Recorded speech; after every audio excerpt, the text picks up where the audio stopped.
Bonjour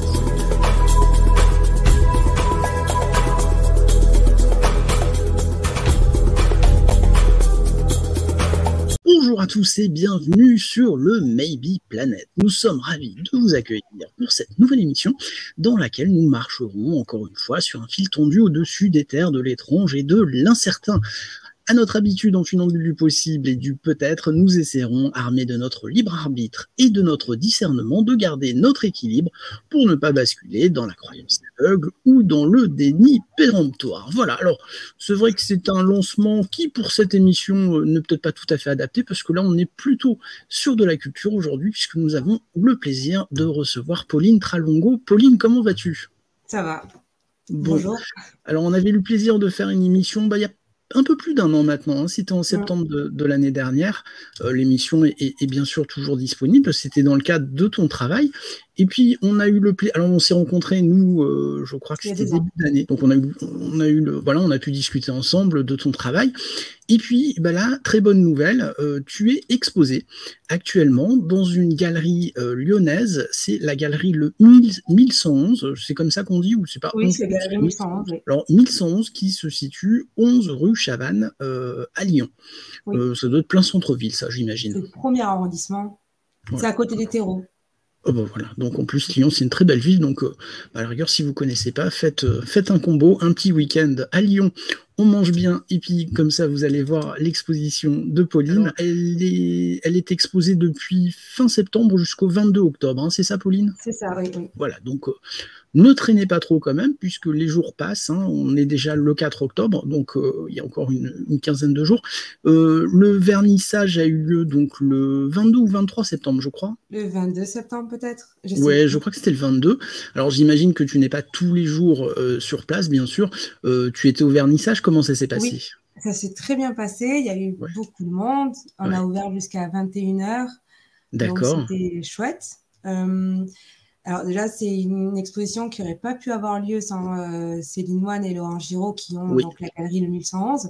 Je leur dis un grand merci. Ils m'ont formidablement bien accompagné sur ce projet. Et donc, la particularité de cette galerie, c'est qu'elle fait 35 mètres carrés. Et donc, il y a des jauges. Donc, on était dans des petits flux de personnes qui venaient en continu. Donc, quelle joie ces jauges. Oui, bon, c'est la vie. Et du coup, ça a été plutôt bien reçu et plutôt bien accueilli. Et pour le coup, il y avait des petits atterrissages, donc c'était une bonne chose. Voilà. Alors justement, je vais profiter de la présentation que font Céline Moine et Laurent Giraud de la galerie Le 1111. Quand ils te présentent, ils indiquent que Pauline Tralongo se définit comme une artiste numérique, dessinatrice et photographe. Son travail voyage entre expériences sensorielles et minimales au travers d'une écriture sérielle. À la recherche de la dimension cachée du réel, celle qu'on ne peut définir ni comprendre, elle construit une archéologie de l'intangible par un véritable travail de documentation, écrit ou témoignages oraux. Elle révèle l'invisible, le possible en suspension et lui donne une masse et une fréquence. Alors cette formule, le possible en suspension, qu'est-ce que je l'aime, je l'avais déjà dit l'année dernière. Et ça, je trouve ça absolument merveilleux, le possible en suspension. Rien que de le dire, je trouve que ça ouvre le cerveau. Ah, merci. C'est vrai que c'est vraiment c'est tous les éléments qui sont présents et qu'on n'arrive pas en fait encore à définir et à comprendre. Et c'est ce terrain de jeu que j'explore en fait dans mon travail. Et pour cette exposition, en fait, je me suis inspirée du film de Tarkovsky, Stalker. Et je le pitch très rapidement pour ceux qui n'ont pas vu. J'ai bien peur qu'il ne soit pas très très connu, effectivement, en tout cas. Alors, c'est un film de SF, c'est un film russe de 79, et grosso modo, le stalker, c'est un monsieur qui guide les gens dans la chambre. C'est la chambre qui réalise les désirs, et en fait, pour passer dans la chambre, il faut rentrer dans la zone. La zone, c'est un no man's land post-apocalyptique. Et voilà, chez Stalker, chez Tarkovsky, il y a un grand rapport au son aussi. Il y a beaucoup de captures du réel et légèrement, anamorphosé au niveau du son. Et donc, quand j'ai conçu l'exposition à la galerie 1111, j'ai divisé en fait l'espace en deux temps, donc la zone et la chambre. Et la zone, elle se matérialise avec une bande sonore que j'ai créée. Donc voilà, et ensuite on rentre dans la chambre, et dans la chambre il y a plusieurs pièces de mon travail, et il y a des œuvres de grands maîtres comme Marc Chagall, Piranèse et Albrecht Dürer. Et je suis assez fière de ce dialogue-là. Parce qu'il fallait trouver une résonance avec les œuvres qui étaient déjà là, en fait. Hein, voilà, en fait, c'est pas t'arrives, tu poses et puis on n'en parle plus, quoi. Voilà, il faut aménager. C'est ça, il faut créer un dialogue avec ces œuvres de maîtres, quoi. Donc, il faut réussir à pouvoir créer une communication avec eux. Et donc, c'était vraiment très intéressant, et j'ai été très bien accueillie, et Céline Moine et Laurent Giraud ont été vraiment formidables, quoi. Voilà, ils m'ont très bien accompagnée, ils m'ont très bien accueillie, et donc les œuvres communiquent très très bien. Bon. On rappelle aussi que, bien sûr, il y a ton travail qui est exposé à la galerie, mais on peut aussi acquérir certaines de tes œuvres. Hein. Oui. Ça, je le rappelle, hein, c'est quand même aussi le but de l'exposition, c'est de pouvoir, pour les gens qui trouvent ce travail intéressant, pouvoir en ramener un petit bout chez eux. Oui, et puis il y a aussi les œuvres de grands maîtres qui sont également en vente aussi. Ouais. Alors, dans ta présentation, tu utilises ce mot aussi, alors le possible en suspension, moi j'adore, mais il y a cette notion aussi d'archéologie de l'intangible, et plus précisément dans ta biographie, tu utilises le thème archéologie du futur. Alors moi j'adore aussi cette notion, ce qu'on peut appeler, et ce que tu précises, c'est un petit peu un oxymore, mais justement on a le célèbre astrophysicien qu'on lit beaucoup, qu'on voit beaucoup actuellement, et tant mieux, Avi Loeb, qui parle lui aussi d'archéologie du futur en disant regardons sur les exoplanètes, peut-être que nous allons trouver des traces, non pas d'une civilisation qui existe, mais une civilisation qui s'est éteinte il y a peut-être plusieurs millions d'années. C'est génial, je trouve, cette notion d'archéologie du futur. Oui, parce qu'en fait, elle permet de comprendre comment on construit notre histoire en tant qu'humain, je trouve. Et en même temps, elle nous pousse à nous interroger sur notre présent d'un point de vue futur. Je sais pas si c'est je t'admets que justement à Vilo l'utilisant, voilà, au départ ça fait drôle, tu dis mais il y a quelque chose qui va pas, et puis après tu réfléchis un petit peu et tu dis qu'en fait c'est tout à fait ça, quoi. C'est ça, les oxymores, en fait, l'avantage de ces structures-là grammaticales, c'est que du coup, elles nous poussent à aller plus loin dans les définitions ou dans les constructions qu'on se fait du réel, et parce qu'elles impliquent en fait de la complexité dans notre rapport au monde, et c'est riche et c'est chouette. J'adore, et puis c'est vrai que quelque part, ça fait un petit peu prise de conscience, parce que c'est de dire, c'est un petit peu la phrase de Saint-Exupéry, on n'hérite pas de la terre de nos parents, on l'emprunte à nos enfants. Et quand on parle d'archéologie du futur, c'est de se dire un petit peu, qu'est-ce qui restera de notre présent, qu'est-ce qu'on aura fait pour laisser quelque chose. Enfin voilà, les actions qu'on fait aujourd'hui laisseront quelque chose, que ce soit positif ou négatif. Donc voilà, il faut s'y pencher quand même. Ouais, c'est ça. C'est un peu l'idée de cette réflexion-là, justement. Je trouve ça chouette. Alors, dans ton travail, il y a quand même, alors c'est très péjoratif parce que c'est sûrement pas le bon terme, mais il y a ces fameuses échelles qui sont quand même, et je pense que ça, voilà, ça c'est ta trace, hein, c'est vraiment, je trouve, ton identité, ces échelles. Tu utilises beaucoup les échelles dans ton travail. Est-ce que tu peux nous parler un petit peu de la symbolique, justement, de ces échelles que tu utilises? Alors en fait, ces échelles. J'aime pas le terme échelle parce que j'imagine que pour toi c'est pas une échelle, c'est autre chose, quoi. Voilà, mais bon, il faut bien les qualifier.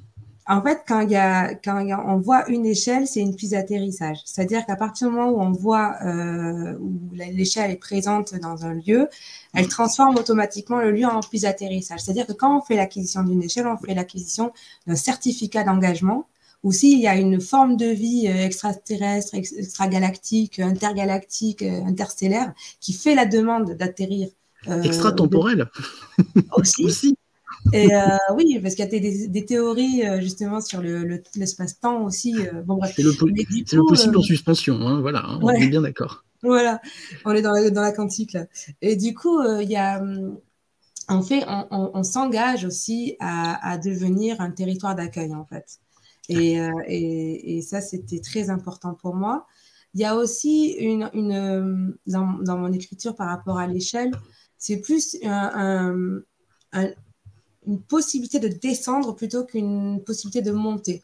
Moi, c'est vraiment un geste, en fait, pour les amener à descendre, plus que pour aller les rejoindre. Voilà. Moi, c'est plus les accueillir. D'ailleurs, sur une de tes photos que je trouve les plus belles, l'échelle est posée au sol, enfin, elle monte au ciel, et voilà. Donc, ça veut dire que nous, si on monte, on n'arrive nulle part. Donc, effectivement, ça rejoint un petit peu ce que tu dis, c'est plus pour venir vers nous que nous aller vers eux, parce qu'on n'a peut-être pas les moyens de... Voilà, ce serait peut-être pas constructif, on n'en tirerait peut-être rien.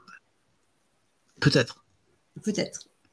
Moi, l'idée, c'est vraiment de les accueillir et de créer comme ça dans le monde des lieux d'accueil, des lieux des territoires d'accueil. Ouais. Il y en a une qui est ouverte au Pérou, il y en a une qui est aussi ouverte à La Réunion. La collection Lambert est une piste d'atterrissage à Avignon.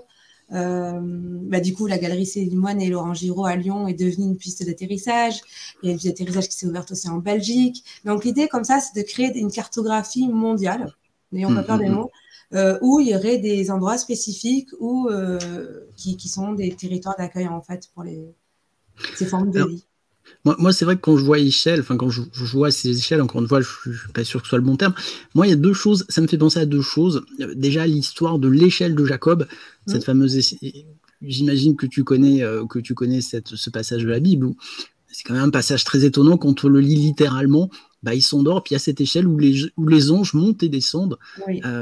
C'est vrai que quand on réfléchit, on se dit, mais est-ce que là, on ne nous raconte pas une espèce de contact qui s'est fait entre Jacob et une autre civilisation? C'est très étonnant comme passage, je trouve. Oui, c'est l'échelle de Jacob. C'est vrai qu'elle est assez particulière comme histoire, et c'est vrai que elle est assez belle parce que c'est un lien assez fragile. Une échelle, où il y a une communication entre le ciel et la terre, et où il y a des va-et-vient aussi. Ça, c'est intéressant. Donc, D'ailleurs, dans l'histoire de Jacob, ce sont les anges qui montent et qui descendent. Lui n'utilise pas cette échelle. Non. Voilà, il n'utilise pas pour aller ailleurs. Il voit simplement ces anges qui montent et qui descendent. Ouais. Alors, quand je vois ces échelles aussi, quand je vois le travail que tu as fait, je pense que ça doit être du sel ou autre. Comment il y a des sculptures, le sel est quand même présent en tout cas dans cette exposition. Ouais. Ça me fait invariablement penser quand même à une chaîne ADN aussi. Alors, on me l'a beaucoup dit le soir du vernissage. On m'a fait ce retour-là.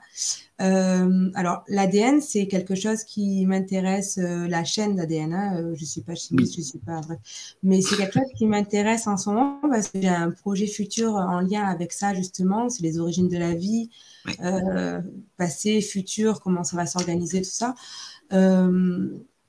Et c'est vrai que j'avais déjà commencé à faire des esquisses par rapport à cette chaîne, donc c'est possible que ça ait teinté mon travail. Ouais. Et pour la question du comment j'ai monté l'échelle en sel, c'est grain après grain en fait à la pince d'aiguille.